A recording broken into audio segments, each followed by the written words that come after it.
You're listening to the Overcast. Sunshine on a cloudy day. Part of the Oversoul Gaming channel.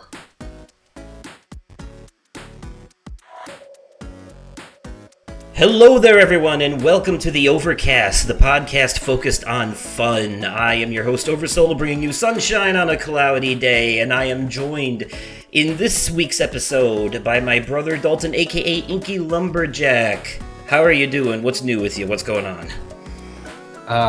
Doing good. Not much going on as of late. I mean, I've booked out decently for tattooing, so that's always a benefit. But other than that, just playing a lot of video games, consuming media, sitting around the house, being lazy. Well, nothing wrong with being lazy, especially when you work hard. You work hard so you can play hard, am I right? Yeah, exactly. There we have it. Well, folks, today's topic of interest is actually going to be God of War Ragnarok. Dalton here just recently finished it and enjoyed it, and we're going to be digging pretty deep into it. It'll be a spoiler cast, but first, we're going to have a spoiler-free discussion, just give our basic thoughts on it, and our review score on a 10 scale. And then, after that, we will have a spoiler-filled discussion, and there will be a warning so that you can peace out at that point if you don't want to hear any spoilers. So, with all that in mind, before we do any of that, let's get into the Media Corner. Come on, Annie. Let's go to the movies. All right, welcome to the Media Corner, where we talk about some of the fun things in media that we've been enjoying lately, things that we want to recommend to you so that you can enjoy them as well. I think, first and foremost, lately, the thing I most recently saw at the time of recording this is this movie called Everything Everywhere All at Once. Have you heard of this? I haven't. You haven't heard of it? Okay. So, the basic premise of this movie is that this lady, she's a Chinese immigrant. She basically gets involved in this multiversal chaos. There's a evil woman with the same powers as Pennywise that's trying to destroy the universes, and this woman is the chosen one to stand up to her. And what ensues is a lot of weirdness and comedy and chaos and some of the best visual effects I've ever seen in a movie. Some of the way they handle the multiverse stuff is really cool. The way it's all put together, and the whole thing is like one big metaphor for just like letting go. Some of it is really weird, like some of the universes are really stupid, but the movie is self-aware about that fact, of the fact that they're stupid, and it calls attention to it. And it's just beautiful. I don't want to give people, I don't want to spoil any of the universes for people. Like, this is one that you definitely have to see. It is like half subtitled, because some of the characters are Chinese immigrants, but it's also in English too. There's a lot of... Okay. There's a lot of both, and there is like one universe in particular where everything is silent, and it's specifically in subtitles, but the reason for that is actually like super impactful to the narrative. Right. So, now, did you go see that in theaters, or did you like actually use like a streaming service? So it's on Showtime, and okay. we have Showtime as an add-on to Paramount Plus. Right. So that's how we ended up watching it. I don't know if it's available anywhere else. You would probably have to have that or rent it if you wanted to watch it, but... Okay, yeah. I highly recommend. A lot of podcasts I listen to, and a lot of people say that it's one of the best, if not the best movie they saw in 2022. And once I finally got around to watching it, I completely understood why. It does take a little bit to kick into high gear, but once it does not slow down until the end. And it is like it's a 2.5 hour movie, so the beginning does drag a little bit, but yeah. But it's so good. I think anytime like movies get like an extraordinary length, it kind of like they can taper off after a while, but it normally is like a slow start and it builds into a good climax instead of like just everything up front and slow at the end. So they pay something pretty well for the most part. Yeah, and this has got to be one of the best payoffs I've ever seen to all the build-up. in a movie. Just the way that everything happens literally everywhere all at once at the end of the movie is perfect. All right. Yeah, I'll probably check it out. Honestly, like for me, I haven't been watching movies as much. I've been watching shows, and one that I'm like really hooked on, like when Lindsay's not around, if I'm just like watching something on my own, I'm choosing to watch Ozark because I recently started it. I know that it's old, so I'm trying to avoid spoiler territory as much as possible. Um, but yeah, I recently started it. I really love it. Jason Bateman does an incredible job in the lead. And like every supporting character is, I feel like, right in their place. It gives me like Breaking Bad vibes on the show being about like the nerdy dude who probably shouldn't be involved in the largest crime syndicates that they're involved in. So, like for Breaking Bad, the premise was Walt was a chemistry teacher and he became a meth cook. Well, this show is Marty Byrde is a financial advisor and like an account broker, but he works as a money launderer for the Mexican cartel. Okay. I was about to ask, for those who don't know, if you could give us like a synopsis of what it's about, but that actually sounds really interesting. Oh God, it's so good. And like Jason Bateman, I'd normally seen in comedy roles and everything. Like I think it was the Switch Up. I think he was in with Ryan Reynolds where they switch bodies, and then he's been in so many other things, Horrible Bosses, and um, like I think he's been all God, around. I actually I remember the Switch Up, and I remember it not being very memorable. So you just like brought back a repressed memory there. Yeah, I think I've maybe seen it once, but I know that like Jason Bateman's done a lot of comedy stuff too. So I mean, I also saw him in another movie on Netflix that I'm completely losing the name of, where he is like an older dude.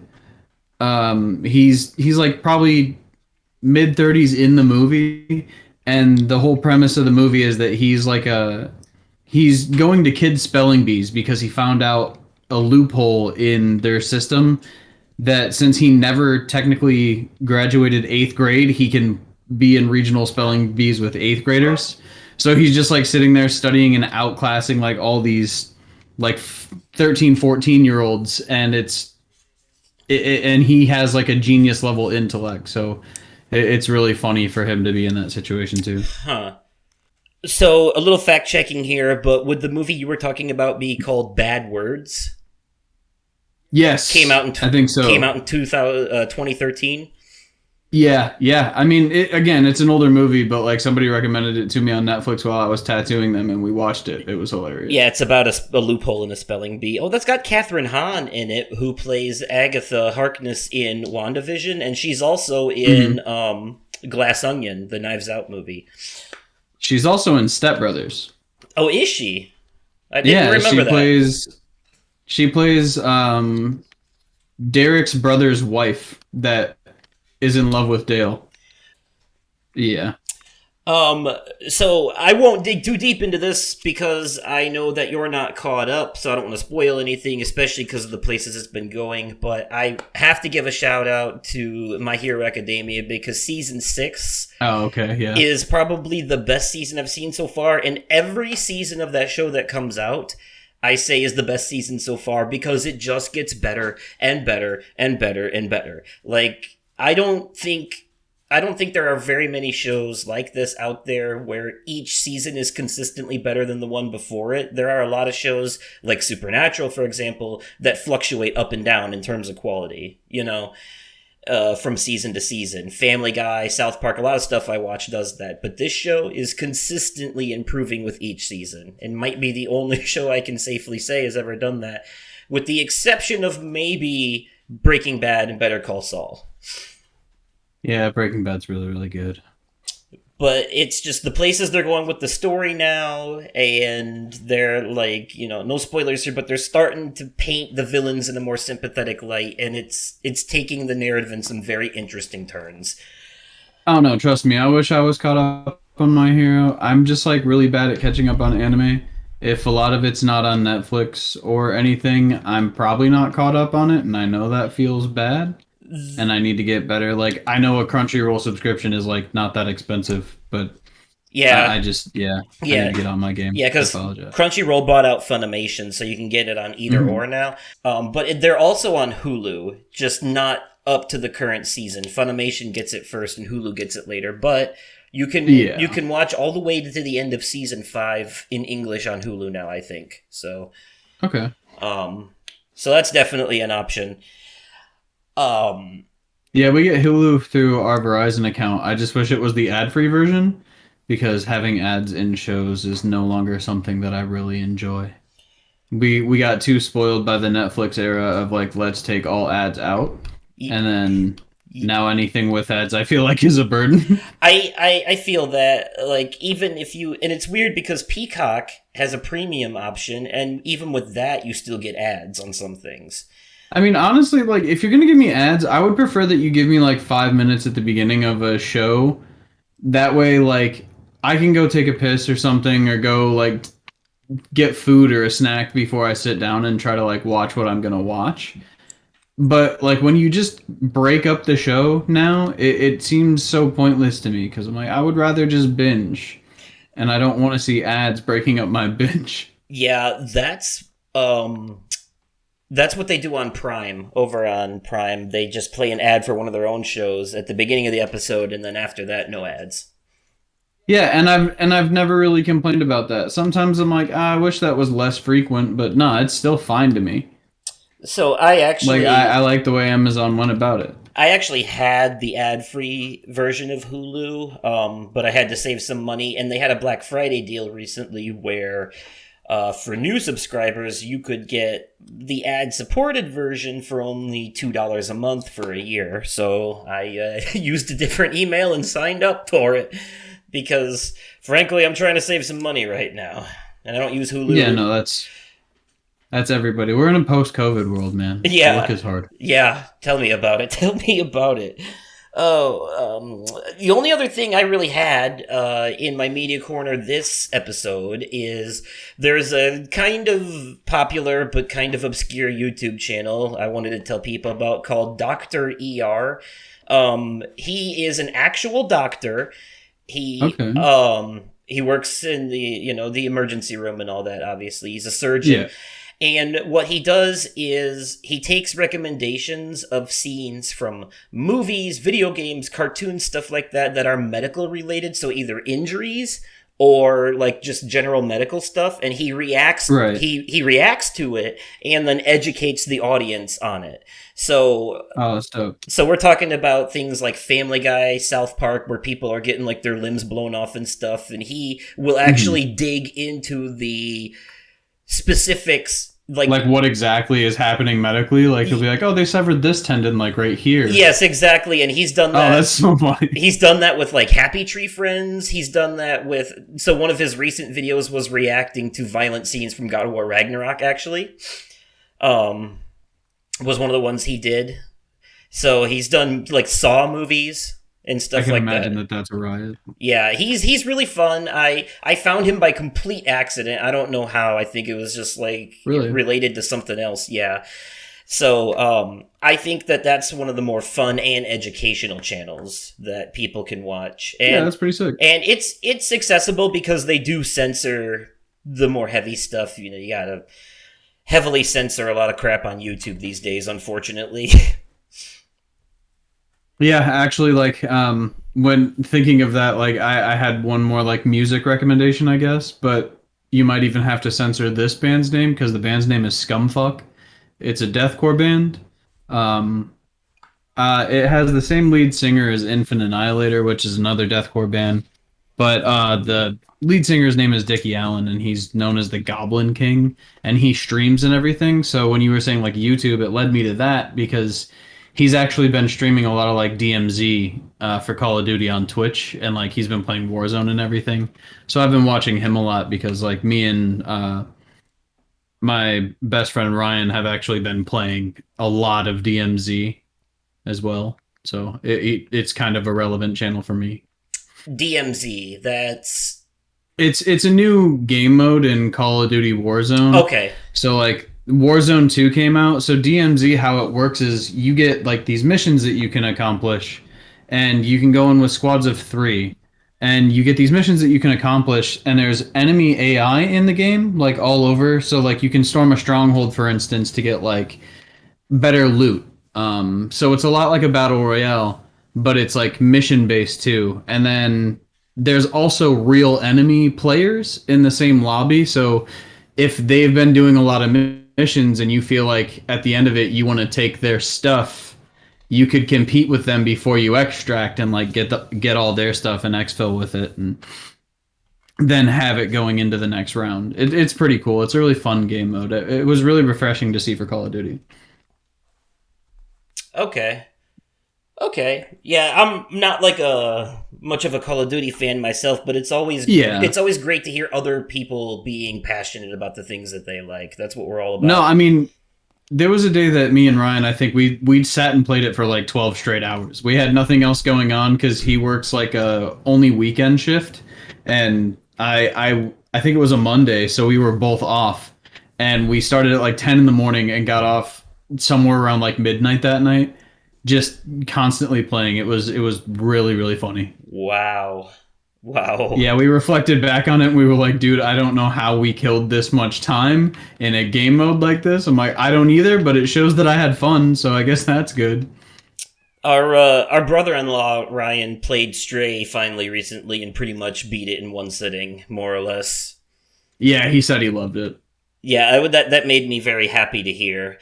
And by the way, yeah, you can curse on this podcast to an extent. Most of the podcasts I listen to, they swear, so it's not... Yeah, isn't it nowadays, like, YouTube doesn't... As long as you're marked, like, hey, age restricted... Or not age restricted, but, like, age warning. Like, if you're in, like, a, hey, we have mature content on this channel page. I think it's, like, if you don't swear in, like, the first 30 seconds or so, they're okay with it. I don't even remember the rules anymore, though. There's actually, ProZD put out a pretty funny video about this. It's about, like, YouTube's whole thing about cursing. The video is only 48 seconds long, and it's called YouTube is Run by Fools. And, No, okay. Yeah, like, I could Sorry, Susan. probably just play the audio real quick. I don't think that'll be a problem. YouTube's new policy for limiting ads is if you have any profanity within the first 8 to 15 seconds of a video, then the advertising revenue will be limited. So just wait a few seconds here.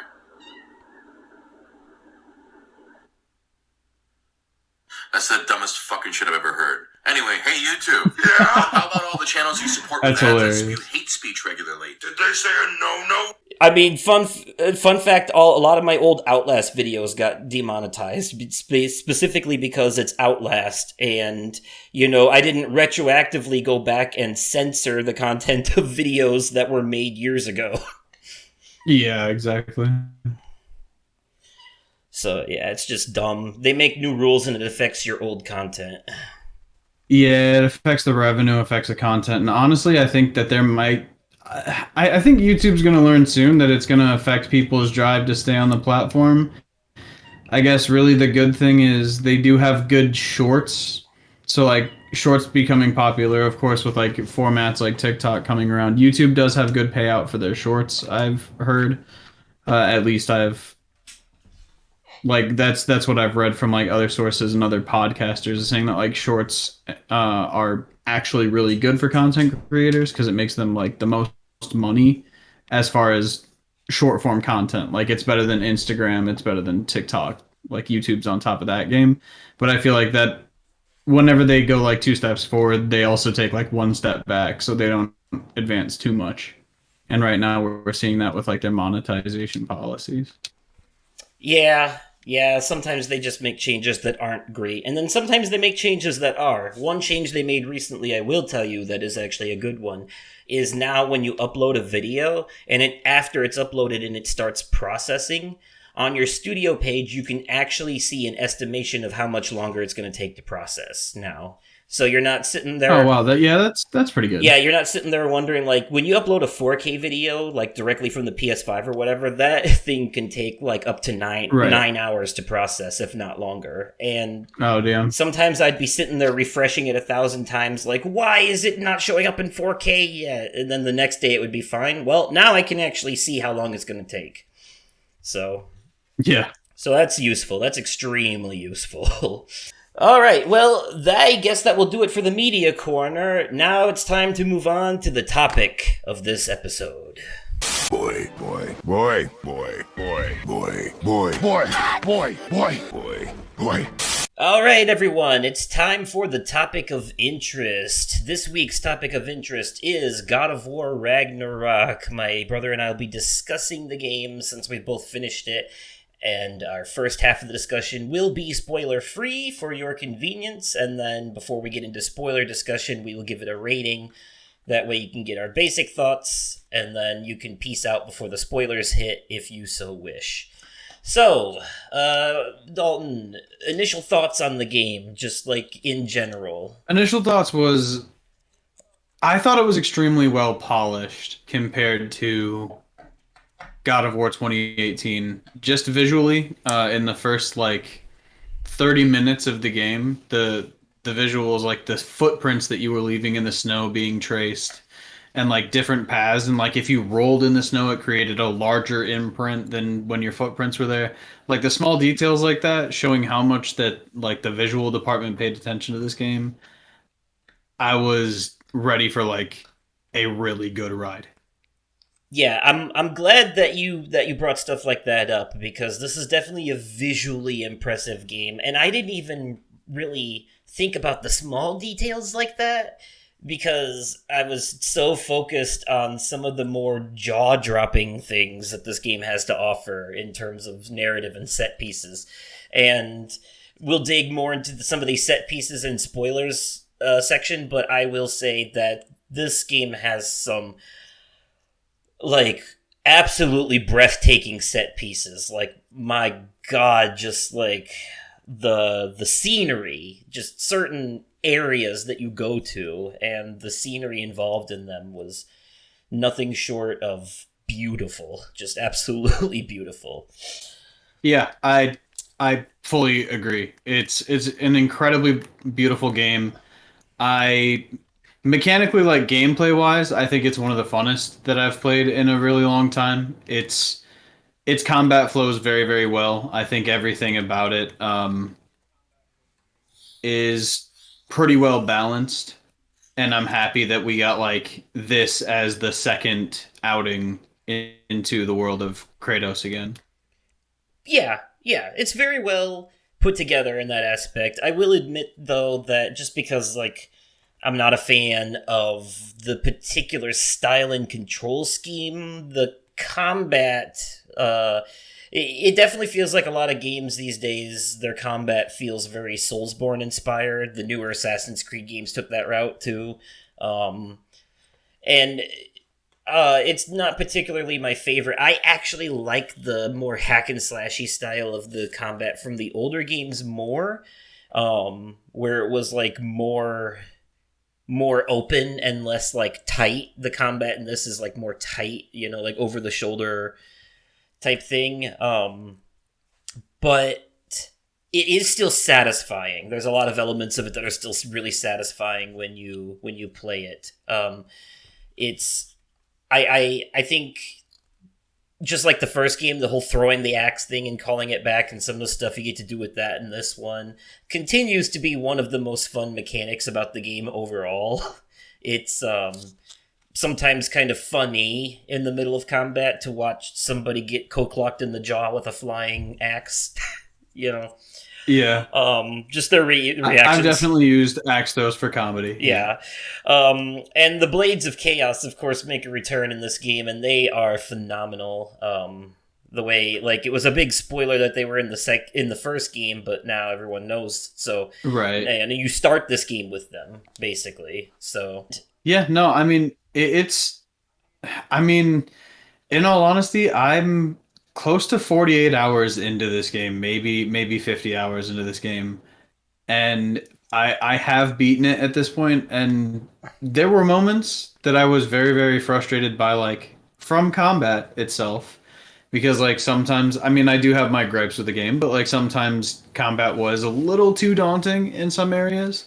But then again, that could be my lack of assigning, like, my skills properly, because there is a wildly different skill tree in this game, I'll say, like, without diving too deep into it, because I know that's even like a mechanical spoiler. So it's a much wider skill tree like than the first game had, and just the way things level up is a lot more involved. So yeah, no, it's overall a really, really fun experience. You can do a lot of different builds, and I'm excited to hopefully see what else Santa Monica Studios has to offer us in the realms of God of War. I would definitely be down for another one. Yes. So I think the fact that you start with the Blades of Chaos in this game too, at least like, well, I mean, not like from the get-go, but like very soon after the start, it is kind of a game changer in comparison to the first one, because the first one you basically only had the axe till about halfway through the game, and now you have both.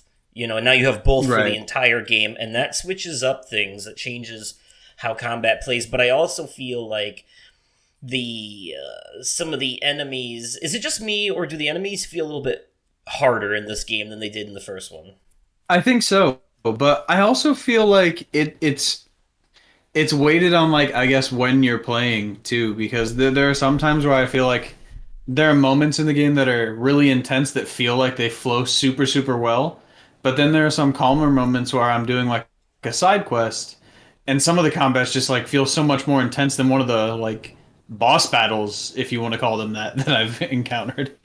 Oh yeah, there were definitely boss battles in this. One thing I would say I appreciate is that they went with more variety, like enemy variety in this one. Because I remember like one of the complaints about the 2018 game was that you basically fought the same troll with a big pillar as a weapon like 7 or 8 times in that game. And if I remember correctly, there's only one of them in this one. Huh. Yeah. Yeah, it was. Yeah, it's something that you don't really notice it till they point it out, but at the same time, it's like, wow, that it really is an improvement. Yeah, I think.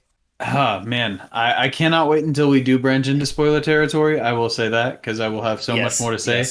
Yes. And I agree. Like back with your top 10 of like your top 10 list of the year, like when you were trying to avoid like all spoilers, you said it was hard to avoid. Yeah. So back in your top 10 video, you're like, it's hard to talk about this game without spoiling it, so go play it and don't get spoiled.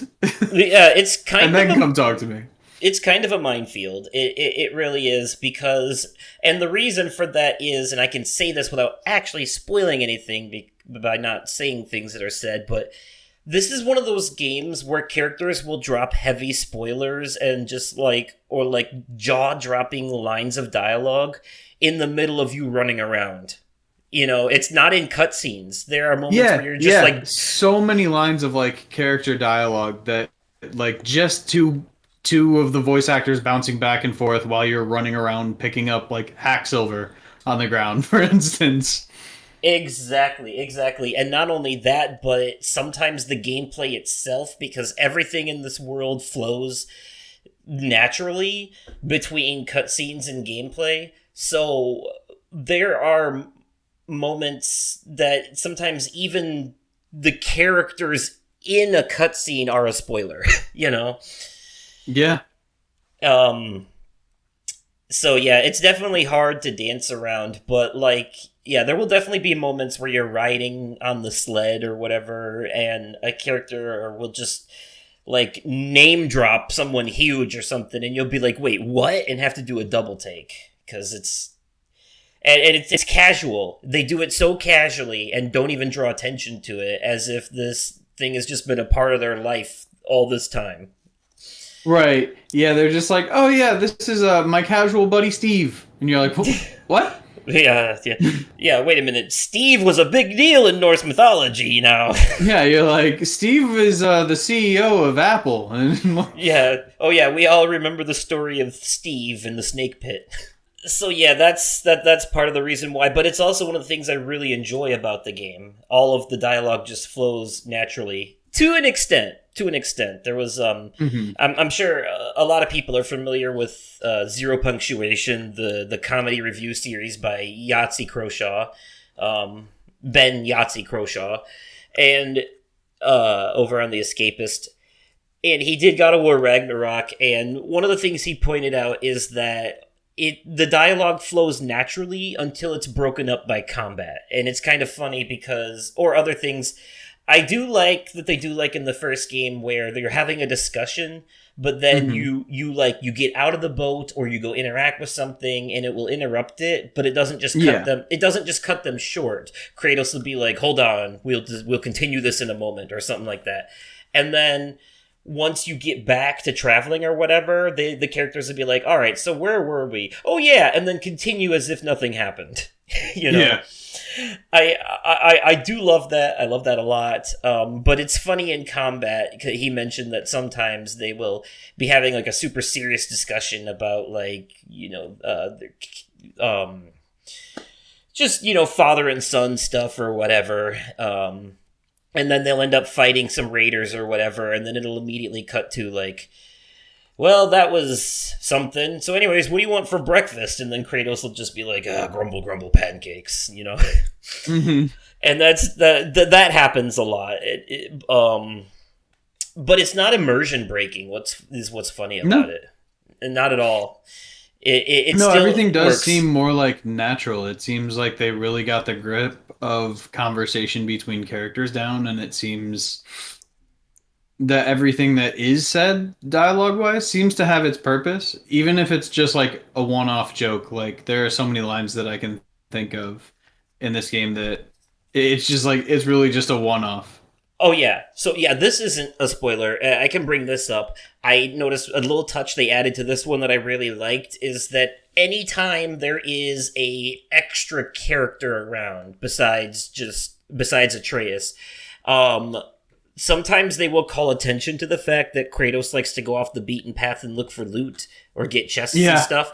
And sometimes they'll even like call like once he gets the chest and stuff, they'll be I've noticed that sometimes characters will be like, "Kratos, where are you going?" And he'll ignore them, and then he'll go open the chest and they'll be like, "Oh, okay, I see what you're doing." Or Atreus has to explain it like, "Oh, my dad just likes to hunt for loot." It's almost like Yeah. they're breaking the fourth wall a little bit when they do that. Oh yeah, I think they know what they're doing, but That they do it in such like a natural way that it doesn't feel forced and it just feels funny, you know? It you know that they're calling attention to themselves and it's just it's really funny because you feel the same way because you're like, yeah, I have been picking up the loot. Thank you very much. And I'm glad that you brought up the skill tree because I feel like that and armor are both very important in this game. I feel like Oh yeah.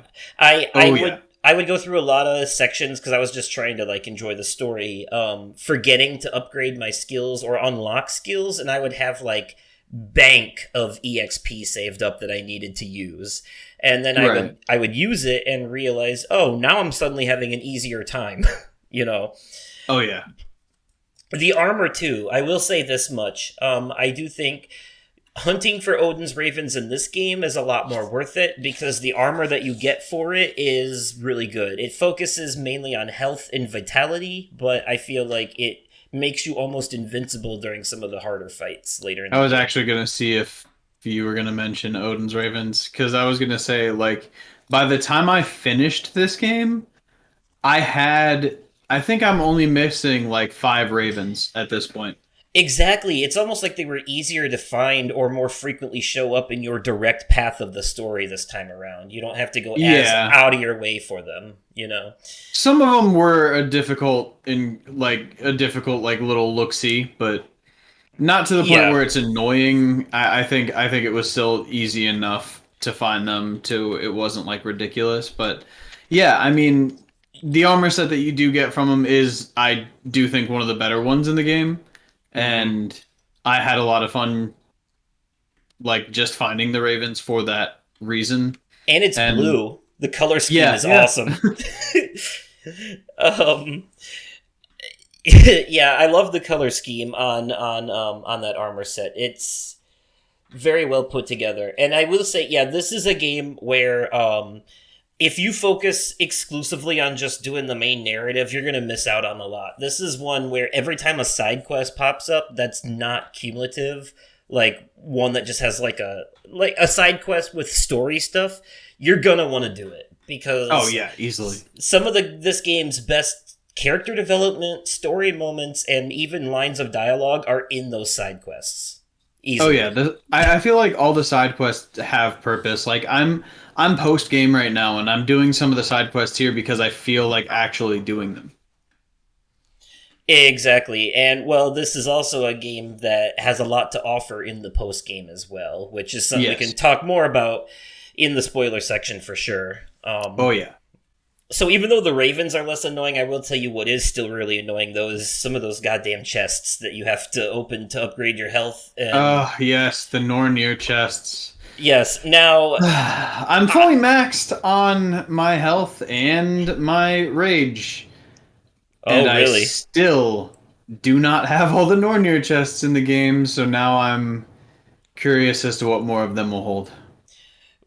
Is it just... Oh, yeah, it is just health and rage in this one, isn't it? Mm-hmm. Yeah, that's weird. But yeah, those chests, I don't mind most of them, like the ones that have like the pillars that you just throw your axe at and smash them, and Yeah. or the ones that you have to light on fire with your blades, which they aren't too bad once you figure out how the sigils work with the bow.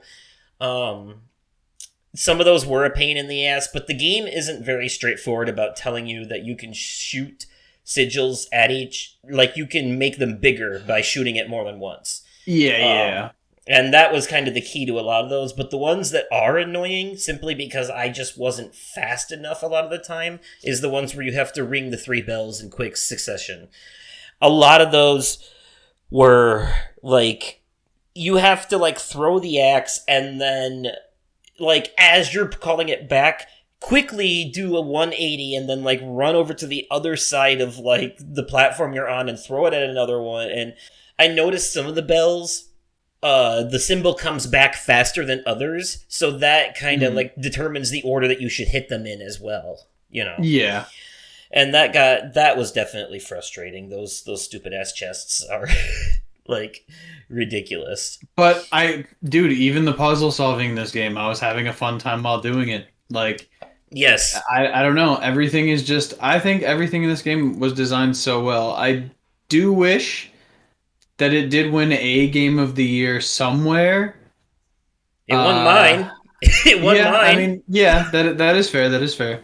But I mean, like, I do wish it had more recognition because, like, yeah. don't get me wrong, I'm a huge Souls fan. I have an Elden Ring tattoo, but I also have a God of War tattoo. So it's like, I respect both of these games very equally. I think they're both very, very good. I think they should both be considered like titans in the industry of like, this is how to build a game. Like, this is now your gold standard that you have to beat.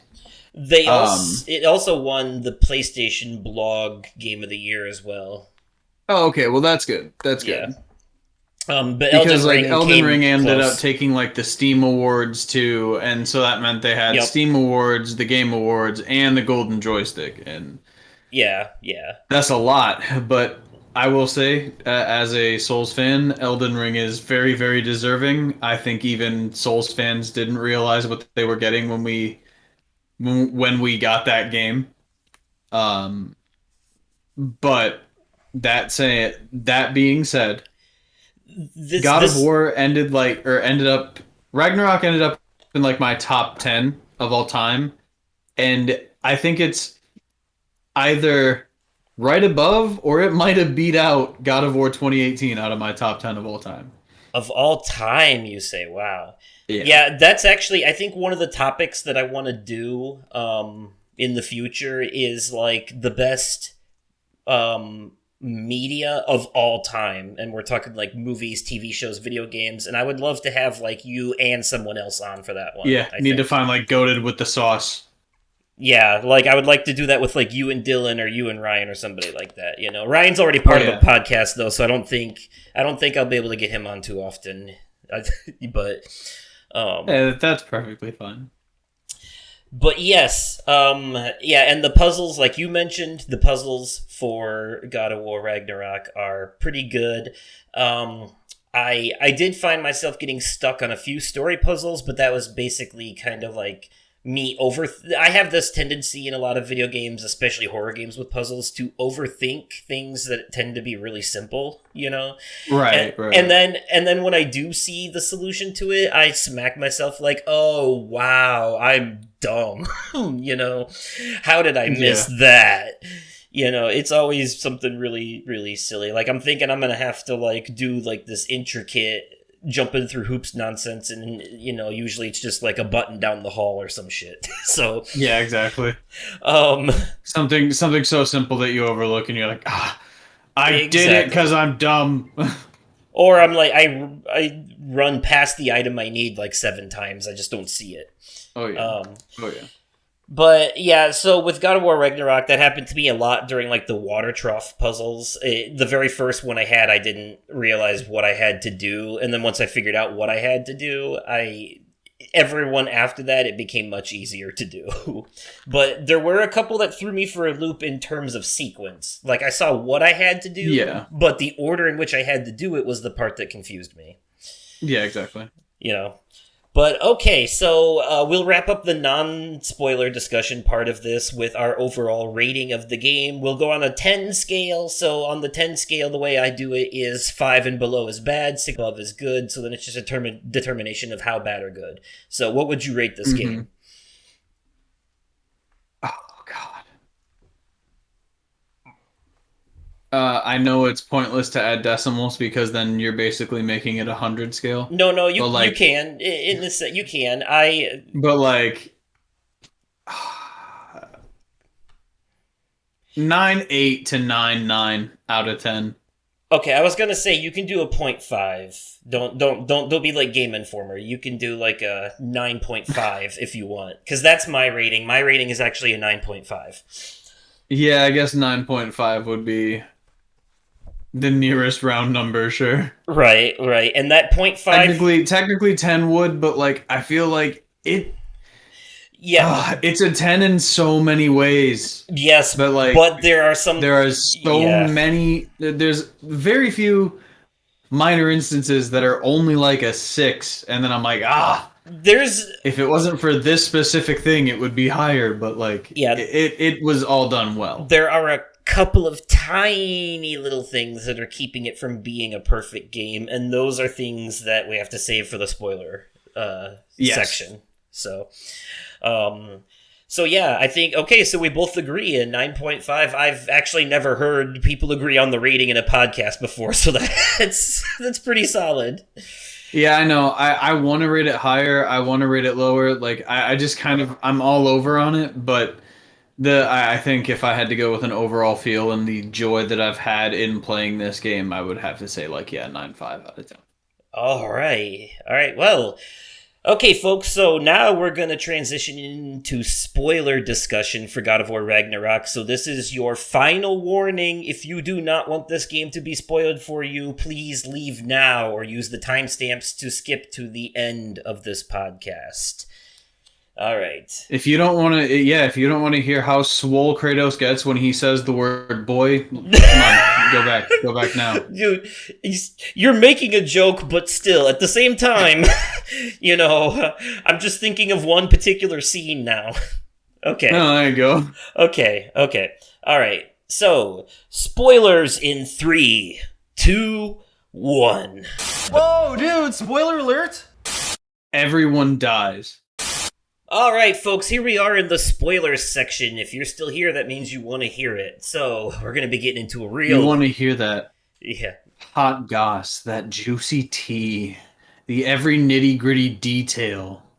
We're going to be diving deep, talking about the story and some of the more expansive gameplay mechanics, the characters that you meet, the places you go, stuff like that. So, first things first.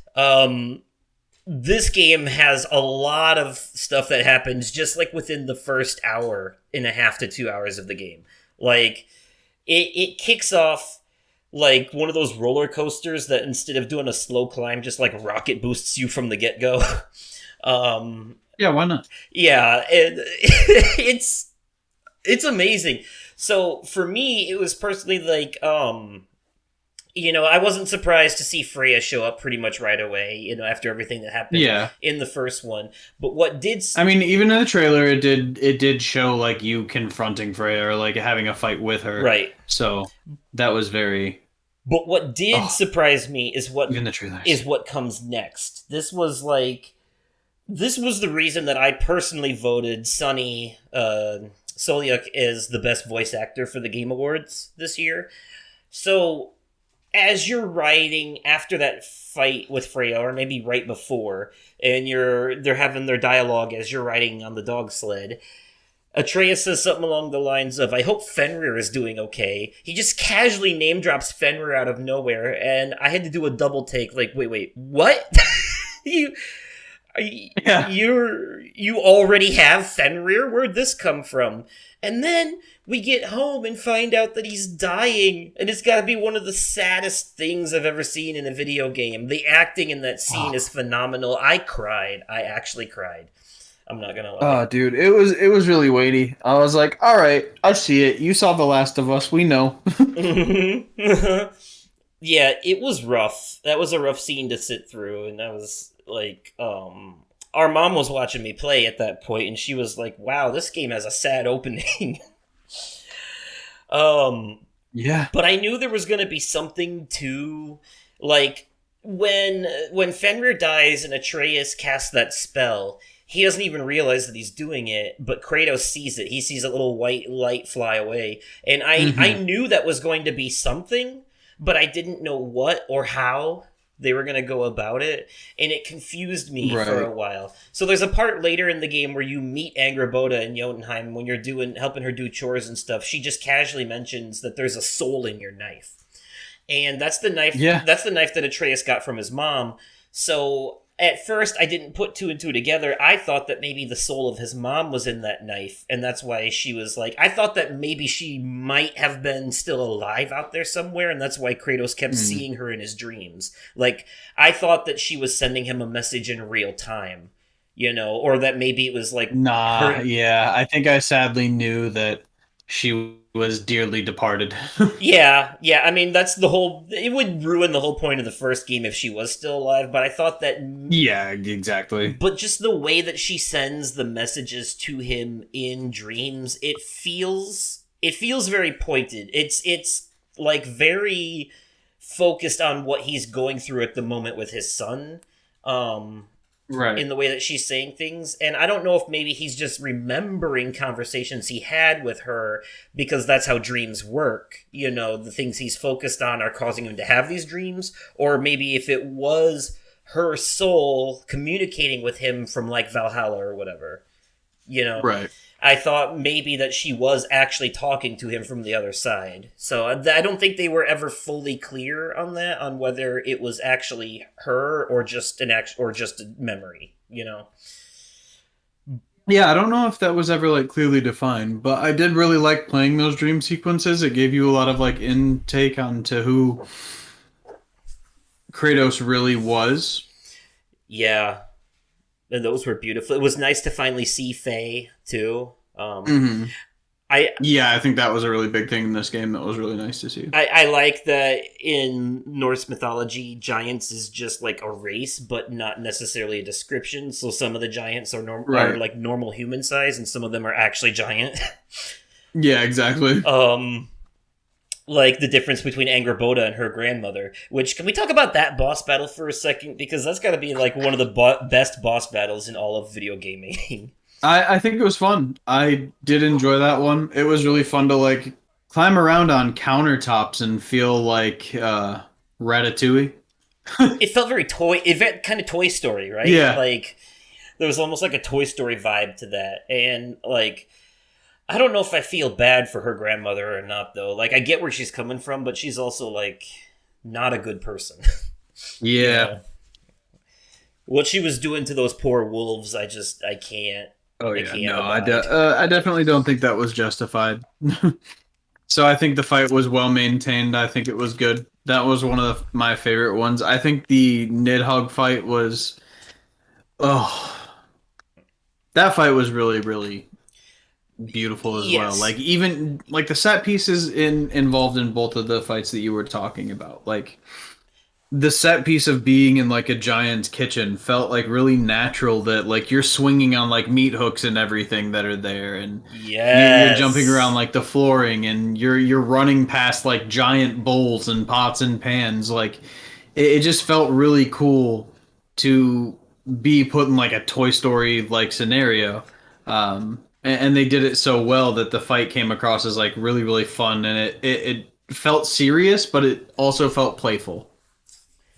Honestly, Jotunheim and the Ironwood is probably one of my favorite set pieces in the entire game. Like from a visual perspective, and just the way it develops Atreus as a character, and some of the story stuff it brings to light, and then the fact that it's just like a nice little breather from all of like the combat and the stuff, for a while. I've seen a lot of people say that they hated that part. They found it to be one of the most boring parts in the game. They're like, It I'm was just doing fun. chores. I think it was lively. But And I think it yeah. was lively in the right way. So like that's going to be my big thing. Like yeah, when you're playing as Atreus, boom. So there, heavy spoiler again. Yeah. When you're playing as Oh, Atreus, we're in the spoiler section, yeah, I so know, go nuts. I know. But Yeah. like when you're playing as Atreus, it's one of those things where it's like I feel like his playfulness is translated really well, and that's the type of play that I'm looking for when I'm playing as him. Like he is still young, he is still bright in the world, and he hasn't seen like the biggest amount of darkness that like people like Kratos and Odin and Tyr and Thor and Sif and everybody has. Like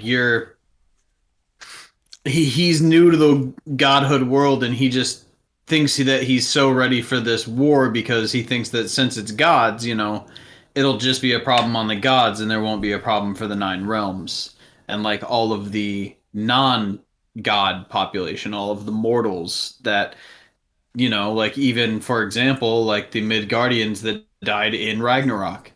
He hadn't seen all of that painful parts of war, so he thought it would just be settled among the gods themselves. And seeing that, like his playful scenario is carrying over, it's great to see in those sections, because then it makes the payoff of like seeing him post Ragnarok and how serious he gets, and he says like I know that I don't want to do this on my own, but I have to. And saying that to Kratos, like it was such a powerful moment because he said, I don't want to do this on my own, but I have to. Know that I will always Yeah. be here. And then Kratos' response, so perfect in that moment, was Loki will go and Atreus will remain here. And I'm just like, Yeah. oh, Oh, so, and you so you have to beautiful. you have to specify though, when he says that, when he says Atreus will remain here, he puts his hand over his heart. Oh yeah, it just such a beautiful, beautiful moment, and for it to come at like such a large climax in this story, and like the way that they settled out of Ragnarok, the way that they did everything to get to that point, the whole adventure seems so lively and so real. Like the pacing of the story is just so clean and natural that it doesn't really seem Yeah. like there's a dry moment unless you do sometimes what I did, and then you'll go like, "Oh, I'll go do every side quest that I can." Yeah.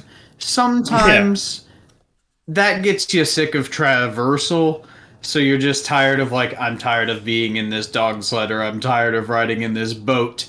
But that's that's really attributed to your play style too, because if you choose to do the story first and then do all the side quest stuff later, cool. But do keep in mind that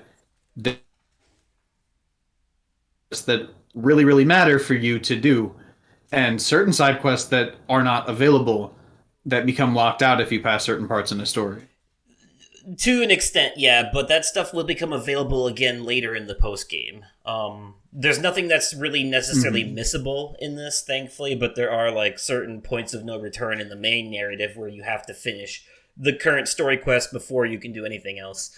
And yeah, that moment you talked about where he says Loki will go, but Atreus will remain, is like in complete contrast to one of my favorite scenes earlier in the game where they're all sitting around having dinner, and Tyr is, as Odin, and we'll get into that too, but he's kind of like stirring stuff up by bringing up the Loki stuff and trying to get Atreus to follow that path, and it causes discontent between him and Kratos, and there's this moment where Kratos gets annoyed and he says, "You are Atreus, my son, and nothing more." And it's like a complete switch around, because I think one of the best defining moments for Kratos in the game, although it does feel a little rushed in the climax because it's in the climax, and we'll talk about that too, but it's the moment where he realizes that he's been wrong this whole time, and he admits that. He tells Atreus, "I was wrong for trying to make you like me. I should have been letting you embrace who you are."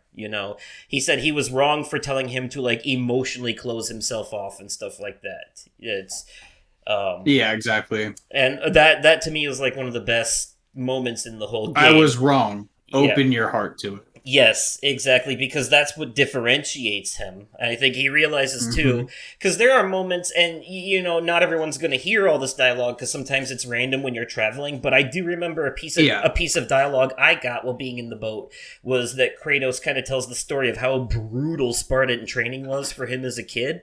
And then Atreus kind of like says, "I'm glad you didn't make me go through that." And Kratos says, "I didn't think you should have to." Yeah, I got that same piece of dialogue actually just a little bit ago. Yeah, that was a very well done. I loved Freya and Kratos talking because Freya and Kratos were speaking about like Deimos at one point. His brother Deimos, Yeah, oh my god. And then like his whole redemption arc with her and like talking to her about his first wife and his first child. Like mentioning Calliope by name was such an interesting and like intimate callback that like it was showing the route that they wanted to go and the way that they were making Kratos grow as a character. He became not this brutal warmonger who brought down Olympus and is a monster, a god-killing monster. He's rejuvenated. He's new. He's learning because his godhood was never quite the same. And now, oh man, and everything with the end of the game in this, like his growth throughout the game came so well, and everything that was patterned in front of us seemed so well put together that by the end of the game, when you turn around to the opposite side of the predictive painting and it shows a golden statue of Kratos with a big beard. Yeah. And it's like he sees a path that he never thought that he could take, one where he was a god that can be worshipped. Yeah. And that was so changing in that moment. I'm like, that is so beautiful and amazing.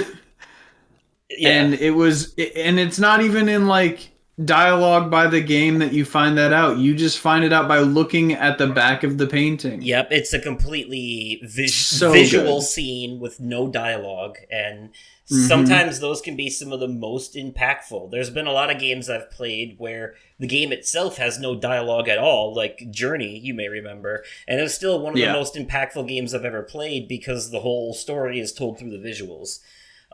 Exactly. And yeah, it was just great. And I agree, playing as Atreus for me personally was actually the most fun part of the game. I'm amazed. I probably sounded a little harsh on the combat in the non-spoiler section, but that's because I couldn't talk about this yet.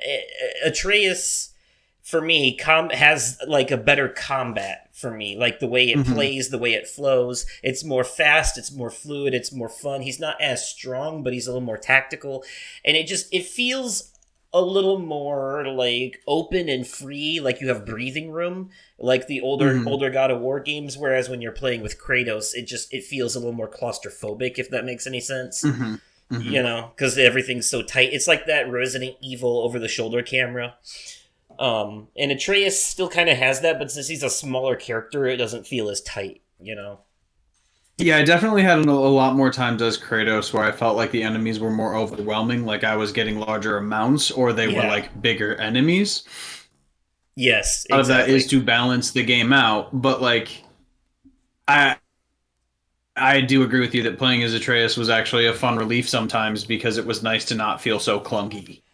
Yeah, I also feel like Atreus had a more interesting cast of companions for that reason too. Like Hmm. Sindri's one of his companions, and he just kind of stands back and throws bombs and stuff. And Thrud is one of your companions, and she's more melee focused, and Thor too. You know, having Hmm. Thor is one of your companions through when playing as Atreus definitely came in handy, even if he was an asshole. You know. Oh yeah, terrible. But he's so cocky. I noticed that out of the other characters that travel with you, he's the one that intentionally does the least amount of effort in combat. Sometimes he will literally just stand Hmm. around and watch, and that's intentional, you know, because it's Hmm. part of his character. But when he does swing his weapon, he basically takes out like 7 enemies at once. So Oh yeah, and it was so funny because I got like a dialogue option with him when we were playing that he said it was another combat and he's like, "Oh, you gotta like that I'm trying this time, huh?" And exactly. and it's like you can see that he's putting a little bit more effort into the combat. And I think it's when you go with him to Helheim that he says that. He's like, "You can tell I'm helping out more this time." And that's actually when it comes to character development in this game, that's one of the things I wanted to talk about too, because Sorry, no, it's when you go to Niflheim. My bad. yeah. It's Niflheim because in Helheim he doesn't No, help you that much. Muspelheim, right? It's the one that's is that right? Yeah, because you trick him into going to do the trials. Yeah, Muspelheim. Yeah. Yeah, you tell him to go do the trials and he Yep. does them. Yeah, so that you can go look at that painting. Yeah, so Right. And then later in Niflheim, I think it is when you're traveling together. No, it's you're there Helheim. with Heimdall. It's Helheim. Helheim. And you go to Yeah. Helheim with Thrud because that's where Garm is. And remember, Odin has to put the spell on you to make you go there safely because otherwise Yeah. you'll freeze. Because Helheim is cold, not hot. Norse hell is cold. Yes, but that's when Heimdall is with you. Yes, he's with both of you. Yeah. And yeah, Niflheim is where the ravens are. Hmm. Is where the raven tree is. So, but yeah, Yes, but you do go there as Atreus. yes, you can. Yeah. But that has, yeah, playing as Atreus in general definitely had some of my favorite parts of the game, and I like how. So, since this game still follows the single shot camera work, and you're either seeing things from the Mhm. perspective of Kratos or Atreus, um, Right. you still get character development for the other characters, but you get it from their perspective. So, I think one of the characters that gets some of the greatest development in the game overall is actually Thor himself, who, first of all, Ryan Hurst does a great job playing him. Sons of Anarchy fame, for those who don't know. But And The Walking Dead. was he in the well? Oh yeah, well, he's a beta, isn't he?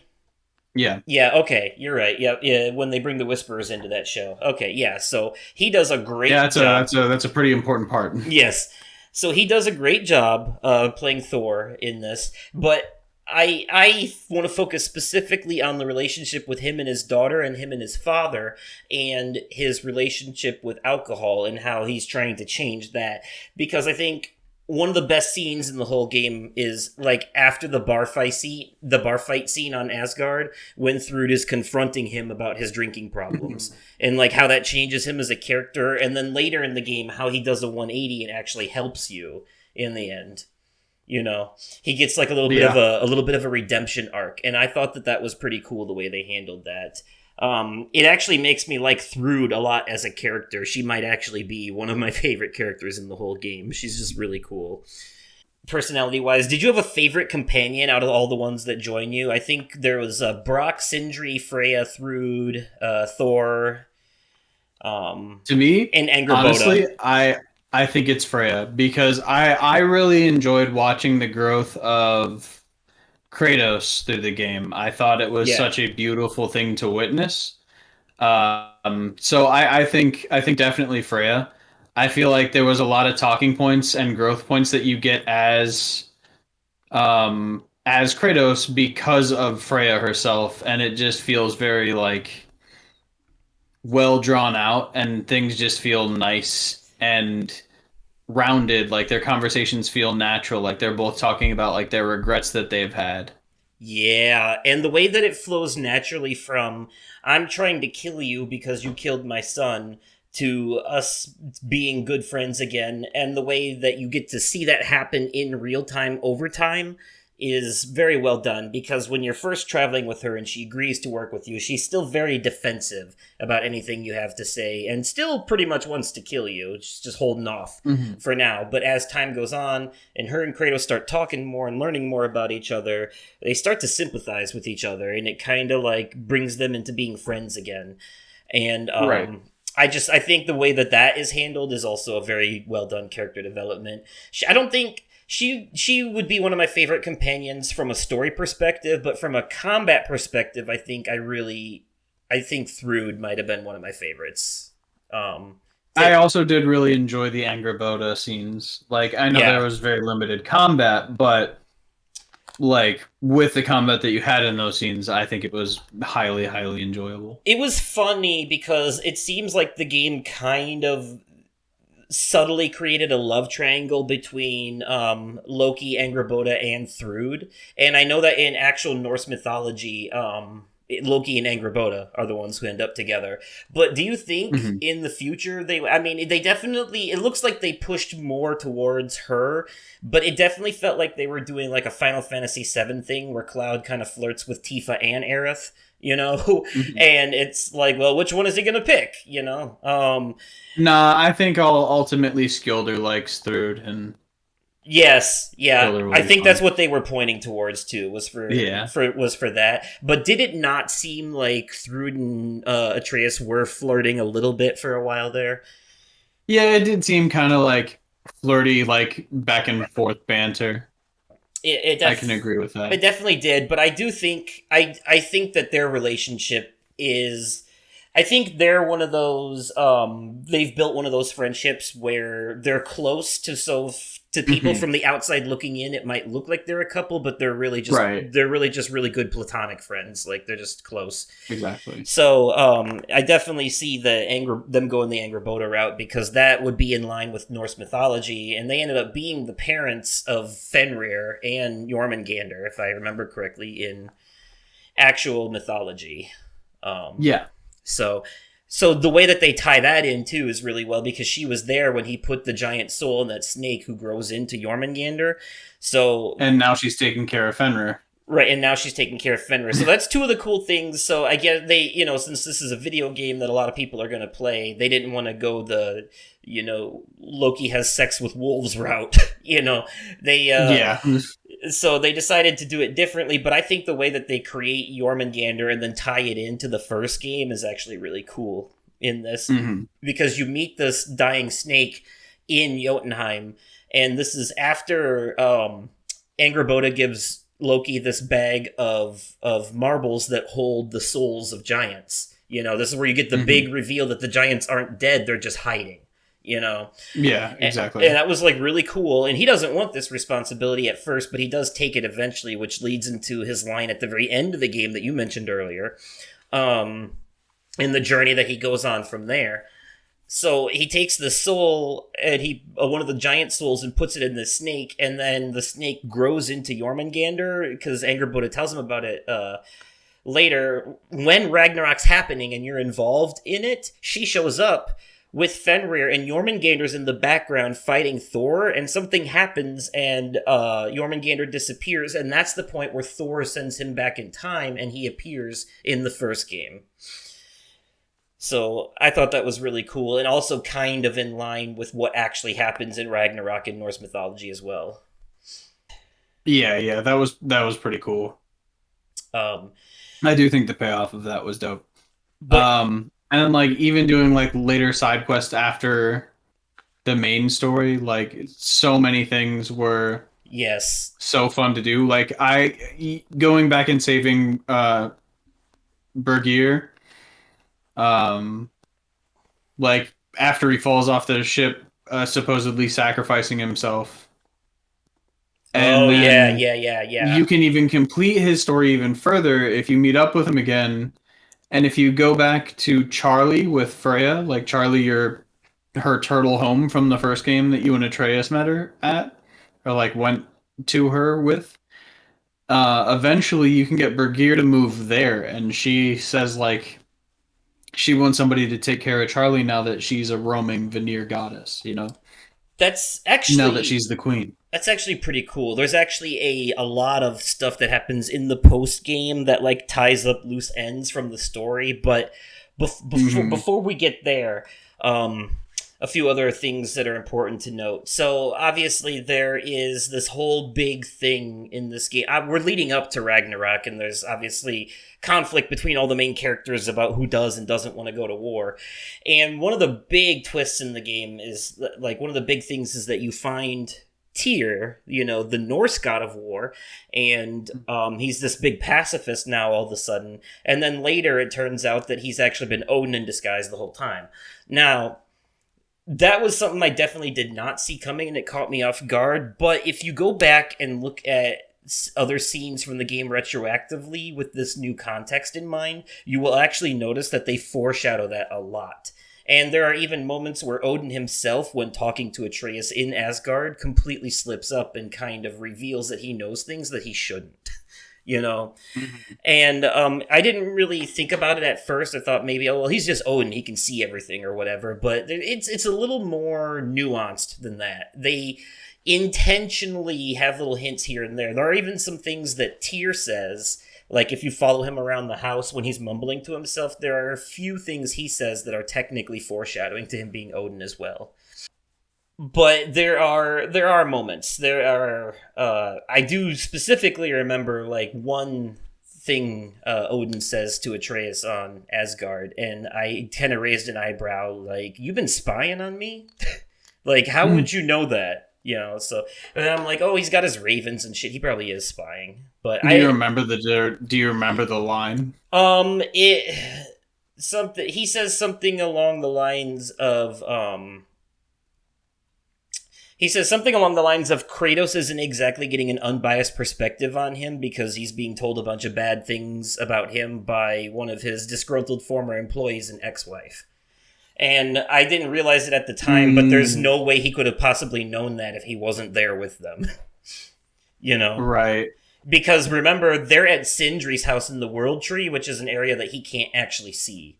So yeah. So that's the part I didn't put two and two together at first. So that's one of the foreshadowing moments that they drop where most people would just write it off as him being a god, knowing everything. But in reality, that's something he shouldn't have known.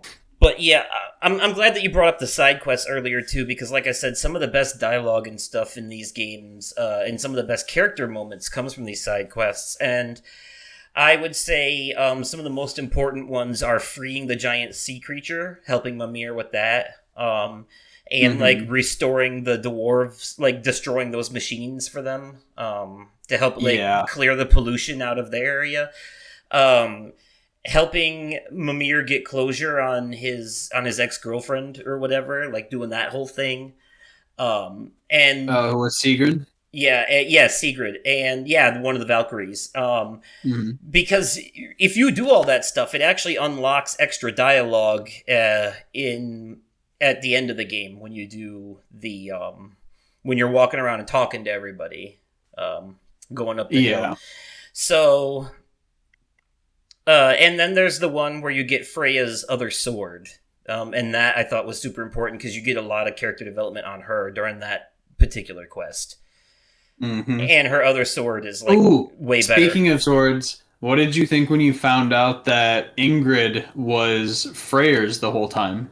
So I actually knew that because of Norse mythology. That's how I also knew. That's how I also knew it was likely that he was going to die during Ragnarok when he did. Yeah. Because the way that he dies in the game, granted, that part confused me a little bit. I had to go back and rewatch the cutscene later because the way everything happens right there is like, this is my problem with the climax of the game. A lot of that shit is rushed. So his death felt very random and undeserved, even though I know that it's part of Norse mythology. But basically, yeah, Freyr dies fighting Surtur, which is part of the actual lore. Yeah. Um, so, and it's our fault in the first place. Like, we start Ragnarok by creating him, you know, but then turn right around and realize that we doomed a bunch of people in doing so, and now we have to take him down because this wasn't the right way to go about it. Um, Although I understand why they do that from a character development perspective for Kratos, and because they wanted, you know, this really cool set piece where a giant is destroying Asgard. At the same time, it almost feels like all that time we spent in Helheim convincing this guy to help us start Ragnarok was a waste of time. Yeah. You know, it does feel like some of the decision. It wouldn't be so bad if it was paced out a little bit better at the end, but the climax of the game is so rushed that it feels like you spend all this time doing one thing just to turn around and immediately undo it. And it's almost insulting.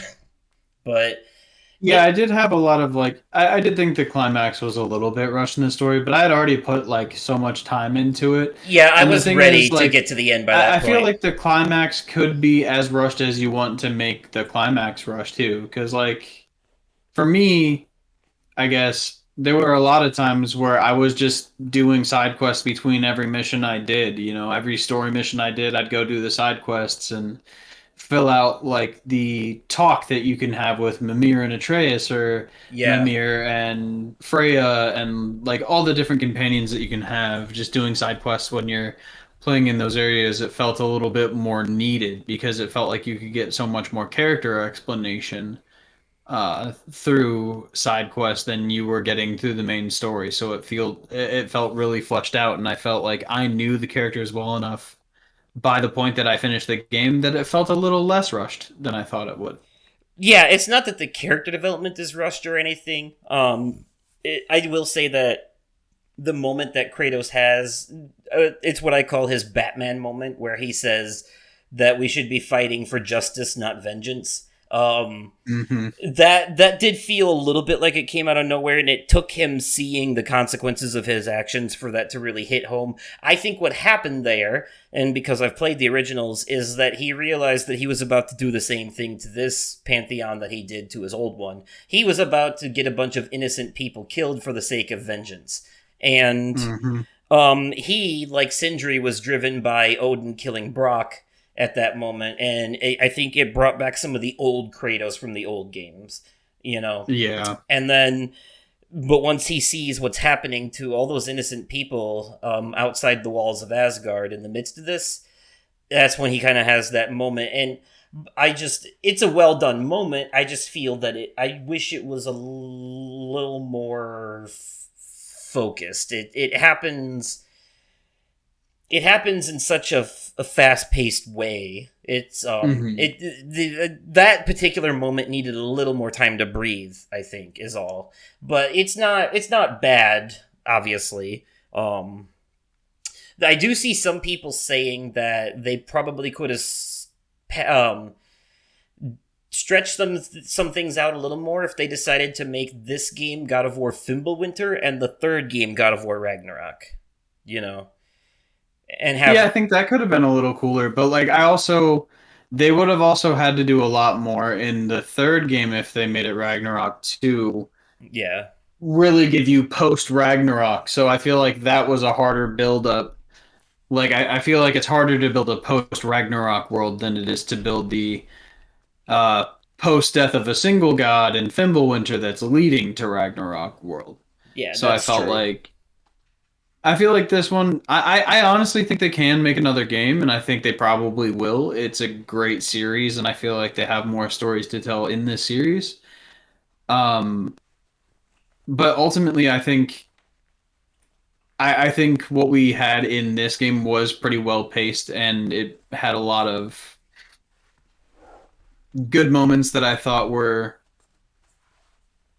like just kind of when I wanted to have them, you know, and then everything felt a little bit more comfortable. But I do understand with like the rush climax part of it, it just seemed a little too fast for like the message that they were doing, especially with everything that you had been spending time to build up. I just wish the climax was a little bit longer. Maybe Yeah. if the whole Ragnarok part Even itself, like a good 30 minutes, I think, would be, yeah, like enough. everything from Kratos' epic pre-war speech all the way down to when you finally kill Odin.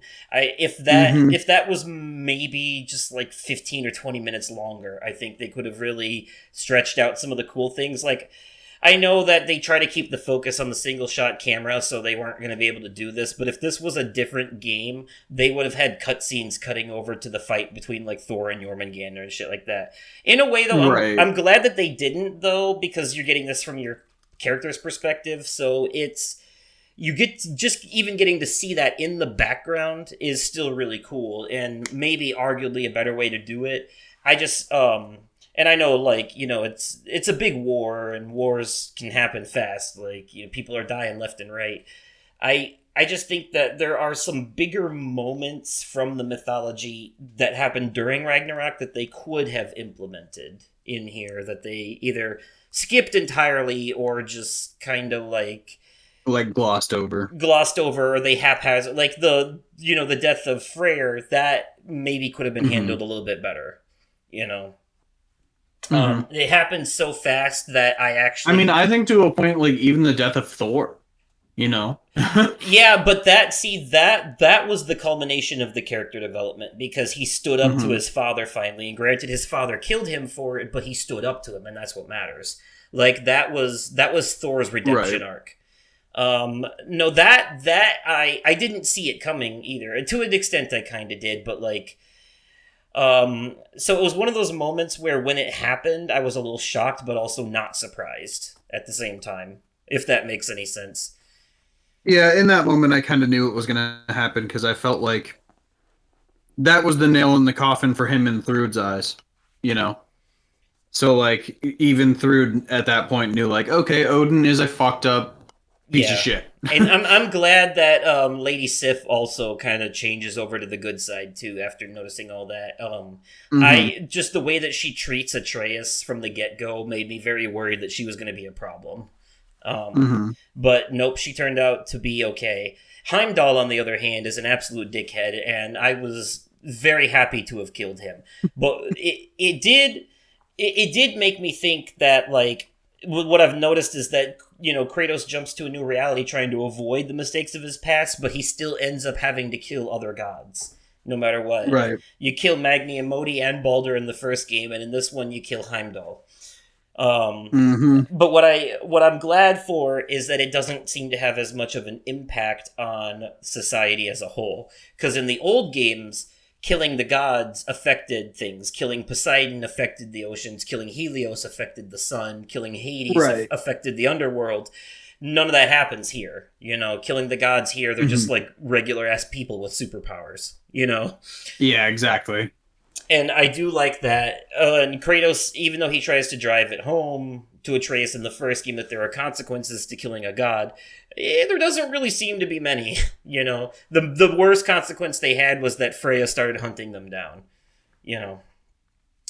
But the death of Heimdall, if anything, made their lives easier because he was a huge pain in the ass. And probably one of the hardest fights in the game. I actually thought fighting Odin was easier than fighting him.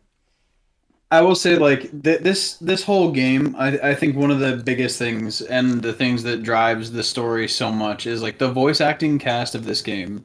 Yes. Is so well-rounded and so good. Like, even minor side characters, like Lunda, for example, she's played by the AT&T girl. Yes, doing a very weird southern accent. Yeah, and then, like, Deborah Ann Wool plays Laufey. Yep. And then you have people like Brett Dalton, who plays Freyr, Scott Porter as Heimdall, Ben Prendergast as Tyr. What I loved hearing, actually, I did like Richard Schiff's Odin and Ryan Hurst's Thor. Yes. But hearing Emily Rose come in as Sif. Yes, that's Elena from Uncharted. Yeah, exactly. I was so happy hearing her that I was like, oh man, that is like a perfect mother figure, like Norse Sif for me. Like that made everything was so much better. Another fun voice actor fact, the talking squirrel at the World Tree, he is played by ProZD, the guy whose audio clip I played earlier in this episode. He's YouTuber known for funny like clips and like skits about different things, and he does a lot of voices, so he's actually been getting voice work in a lot of video games, anime, and cartoons. You're talking lately. about Ratatosker? Yeah, yep. Awesome. Yep. Because Ratatosker is different and like different emotion squirrels, like the different ones that he has out, are actually different voice actors too. Are they? I thought they were all him. I don't know. I think maybe they are, but one of them sounds a lot like Troy Baker. He can change his voice around a lot like that. So yeah, Troy Baker plays the bitter squirrel. Oh, does he? Okay, I didn't know that. Okay, so yeah, because there's the bitter squirrel, the anxious squirrel. I didn't get any others than that. I didn't do a lot of that stuff, but those were the two that I met a lot. I'm still trying to find the Lindworms in the post game. Like I said, the cumulative stuff, I saved a lot of that for the post game, but the story related side quests, I did a lot of that, before finishing the main narrative. I also did that one where you go around and destroy all those raider camps when you're in the sandy area because your wolves don't like them. And they've been like capturing wolves and treating them badly and stuff. Yeah, that's when you're back in Midgar. Yep. And Midgar is all frozen over now. That was one of the cool I liked seeing the same area that we spent most of our time in the first game again, but now it's all a big frozen lake. Right, and especially in like a completely different, it's just a completely different setting. Like, and it's really cool to see how different Fimbulwinter affected different continents. Exactly, because like the area feels familiar but different. Like you can tell it's the same area from the first game, but enough has changed to make it feel exciting to go through again. And I loved a lot of that. So there are two like really big spoiler things I definitely have to dive into here. But before that, I wanted to ask, did you ever get the dialogue that was a reference to PlayStation All-Stars Battle Royale? Yes, I did actually very recently. That was great. I love that. I love when they brought that up, and I knew that that's what they were talking about because, it could have been Mortal Kombat because he was in one of those. But what sold it for me was when one of the characters Mimir mentions is the world's greatest musician, and that was obviously Parappa the Rapper. So I knew that they were talking about that because he says something like thieves and automatons and stuff like that. And I'm like, he's talking about Sly Cooper and Big Daddy and Parappa the Rapper. Like, that's PlayStation All-Stars. Especially because that game was developed by Santa Monica, as this one is, and Kratos seems to show some kind of shame towards participating in it. He's like, I do not wish to talk about that. So it's like them kind of poking fun at themselves, It kind of reminds me of, I love when developers do that. Reminds me of, you may remember, when Uncharted 4 was first shown off at an E3 stage demo, they had a bit of a glitch with the controller and they kind of like stood there for like the first 30 seconds and didn't move. And so when you actually play Uncharted 4 in that same spot in the game, if you just stand there and do nothing for 30 seconds, you get a trophy in reference to that moment, Yeah, that was so cool. But yeah, so stuff like that, I thought, get the little dialogue pieces in there and all that. And I want to say, like, when you're doing the post-game, one of the best, like, payoffs to the character development is seeing Thrude pick up her father's hammer and fly off with it. Like... Yeah, I actually just did that in Vanaheim. Oh, you just saw that? Or Alfheim, sorry. Yeah, so that's really cool, getting to see that. And just, like, there's a lot of extra dialogue that comes in the post-game that, like, conversations Kratos has with other characters, that it's like, this is one of those games that, like, when you finish it, you're not done. There's more. The world is alive. And it's not like a live service game that they're constantly updating to put new content in, like Assassin's Creed Valhalla or something, but it's just that the game is coded to flow naturally that way, which I think is really cool. So on that topic of Tyr being Odin and that big plot twist and all, I I think I was more shocked by like the death of Brock and the fact that like Oh, the game is not nice about it pour one out for because the homies. it comes after this big reveal that Brock's actually died before, and Sindri put him back together, but he didn't get all of him. Some of his soul was still missing. And what really drove it home for me was when Mimir tells Atreus at one point that Brock doesn't get an afterlife because he's missing his soul. He's just gone. He's just dead. And that was like really hard for me to hear. And it makes me feel even worse for Sindri because you know that part of the reason Sindri's so pissed about this and the way he's gone through this change is because he feels guilty. He knows that part of that is his fault, you know? Yeah. And And from like yeah. never telling Brock for the longest time and for his passing to be just like so right there, it changes Sindri to his core. Because like, let's be real. Sure, we fight Odin and we capture Odin in his library, but isn't it kind of more like Sindri who kills him? It is Sindri who kills him when you think about, yeah, that was insane. I mean, because, you know, they wanted to be better. They were like, oh, we'll just keep his soul trapped in this marble forever. Fate worse than death. He'll learn his lesson. And Sindri's like, nah, fuck that motherfucker. Done. Yeah, he said that is what happens next. Yeah, that was one of the best mic drop lines, too. But it just sucks that it comes from such a place of hurt.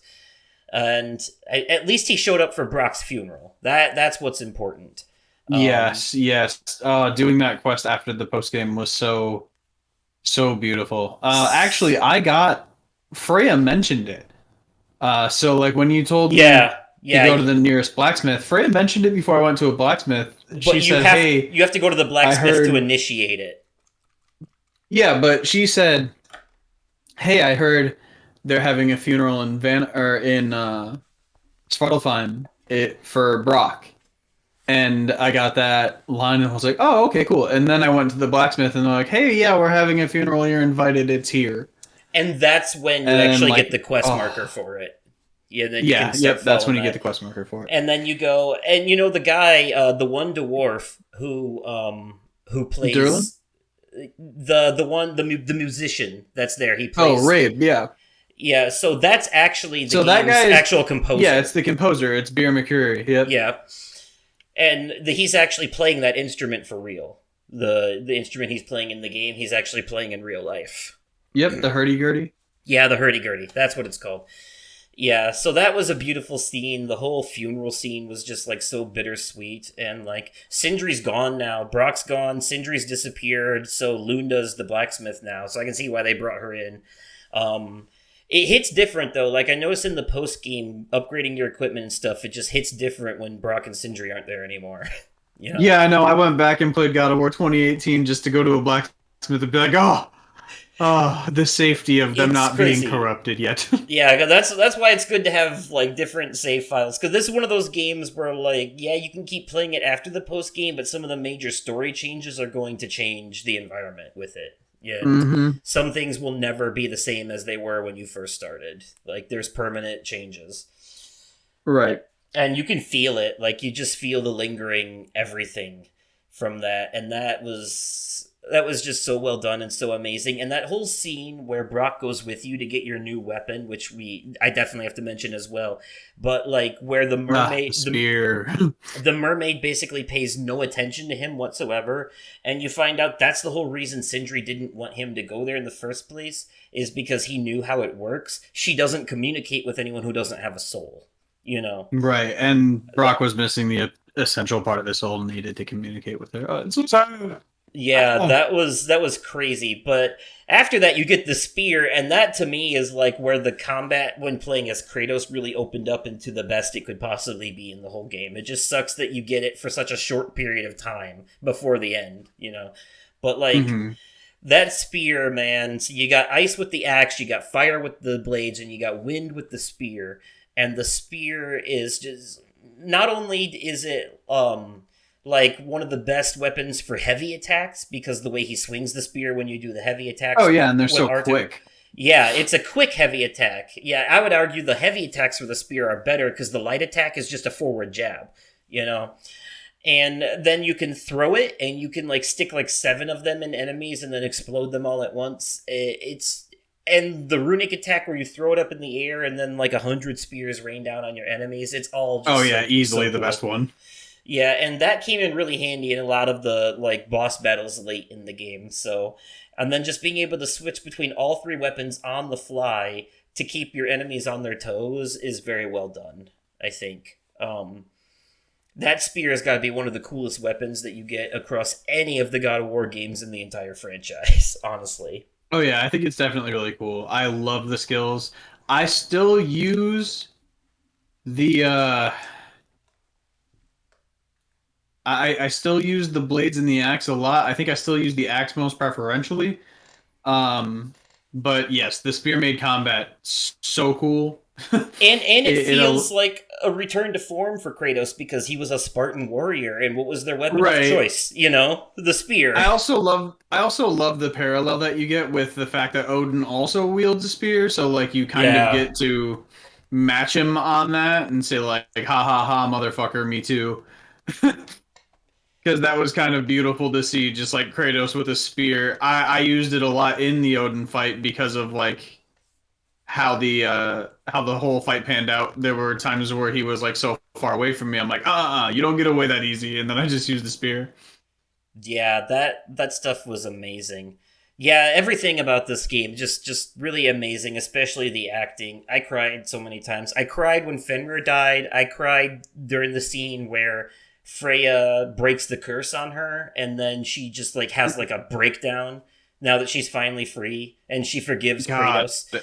Yeah. And getting the sword in that moment too, for her like having Yeah. an additional weapon for her bond being broken with Odin, like it just uh, all of the character development in this game Yeah. felt so well done that I felt attached to literally every character, and it was very refreshing and very cool to be able to sit down and play something that I had like such a strong investment in instead of like mindlessly playing a Call of Duty game. Right. And Mimir too, like when you're like trying to free that sea creature and he's like distraught Yes. that Oh the my creature gosh. that it won't swim away because it's been so used to being, captive.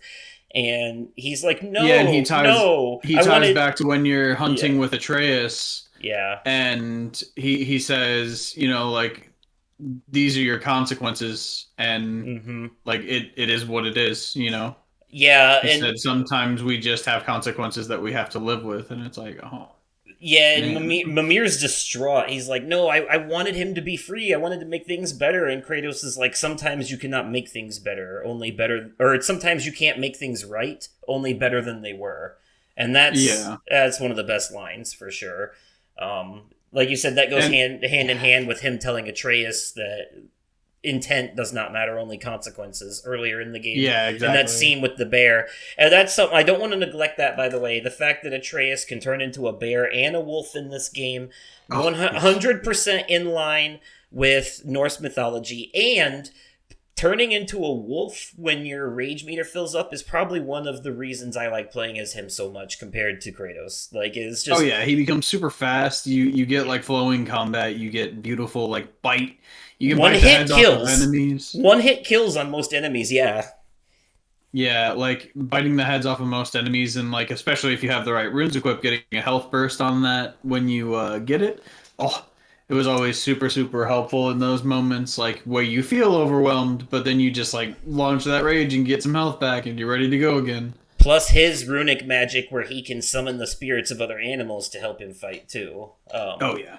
Like the deer and the wolves and the birds. I always summon the wolves. Honestly, I think it's one of the cleanest. I like it the most. Yeah, because it's like a pack of wolves and they all just pounce on the enemy. It's very well done. And it helps stun lock the enemy when you're playing as Kratos, because then you can stun lock the enemy with Atreus' attacks and then go in hard with Kratos with your axe swings, and just the way the combat flows in this game was probably one of the cleanest and like most refined that I've seen in a long time. And I don't even use every little single combat trick that it has to offer because there's so many that some of them I just forget about when it's like, oh yeah, if you do this chain attack, you can then evade a certain way and chain attack this way. And you're like, cool. I'll forget that in 20 minutes, but it's a good feature. I will say, even though I didn't use it very much, I did think during some combat moments, the ability to bounce your axe off of these like purple mirrors and hit the enemies from behind was really cool, especially when those enemies would have like a shield or they'd be blocking from the front. You could kind of use that against them. But those mirrors, anytime that they were necessary in a puzzle, that shit usually took me a second to figure out. Like... some of those puzzles involving those bouncy mirrors were a little complicated in some areas. Yeah, like when you're freeing the Haltagufta or whatever they're actually called. Another beautiful Halfgufa, something like that. Yeah, the sky jellyfish. Yeah, sky jellyfish. That's the easiest way for us to identify with them. And that's one of the best side quests you can do, because not only is the visual of them flying through the air really beautiful, but like the way that it just like cures that area of its sandstorm issues after the fact is useful. Yeah, you know, for you super getting useful. around. So yeah, like never think that all of Alfheim is done in a single moment. Yeah, I would say the side quests in this game are like almost mandatory for like the overall narrative and character development, if I'm being honest. Yeah, I mean, we already talked about the fact that like I already had 42 ravens or something like that by the time I was done with this game, because it seemed like even the side quest cared more that you were playing the story and you're just finding these things along your side quest, which felt very, very natural.